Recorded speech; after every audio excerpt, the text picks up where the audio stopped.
Hello bachcho, let's read the question. A body of mass 5 kg starts from the origin with an initial velocity u equals to 30 I cap plus 40 j cap meter per second. If a constant force minus 6 I cap minus 5 j cap Newton acts on the body, the time in which the y component of the velocity becomes 0 is. So बच्चों इस question को हम refer कर सकते हैं 11th NCERT part 1 page number 94 पर. Related article Newton second law of motion is given there. So question में given है हमें कि एक बॉडी है जिसका मास है 5 kg और ये ओरिजिन से स्टार्ट करती है. इसकी इनिशियल वेलोसिटी वेक्टर फॉर्म में गिवन है 30 I cap plus 40 j cap in metre per second. So यहाँ रिकॉल करते हैं कि I cap is a unit vector along positive direction of x axis and j cap is a unit vector along positive direction of y axis.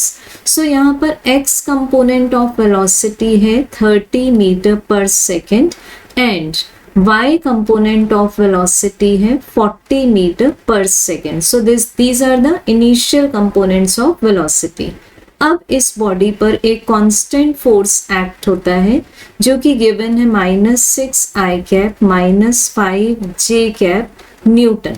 अब इसमें भी x component of force होगा -6 newton and y component of force will be -5 newton. So ये जो y component होगा ये velocity के y component को 0 बनाने के लिए रिस्पॉन्सिबल होगा क्योंकि सर्टेनली ये ऑब्जेक्ट में रिटार्डेशन प्रोड्यूस करेगा.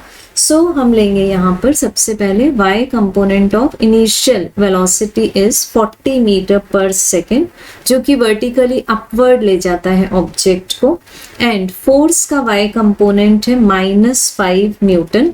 सो हमें एक्सेलरेशन मिलेगा y डायरेक्शन में Fy डिवाइडेड बाय m जो कि न्यूटन सेकेंड लॉ के अकॉर्डिंग है. So this is -5 divided by 5. So retardation is -1 metre per second square. अब हमें गिवन है क्वेश्चन में कि y डायरेक्शन में वेलोसिटी 0 हो जानी चाहिए.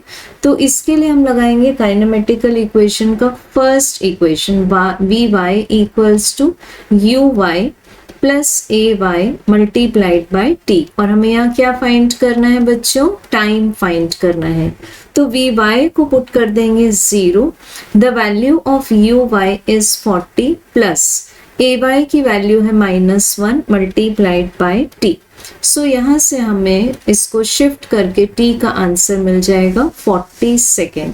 So we can say that in 40 seconds the y component of velocity becomes 0. Hence correct answer is option 3. Thank you.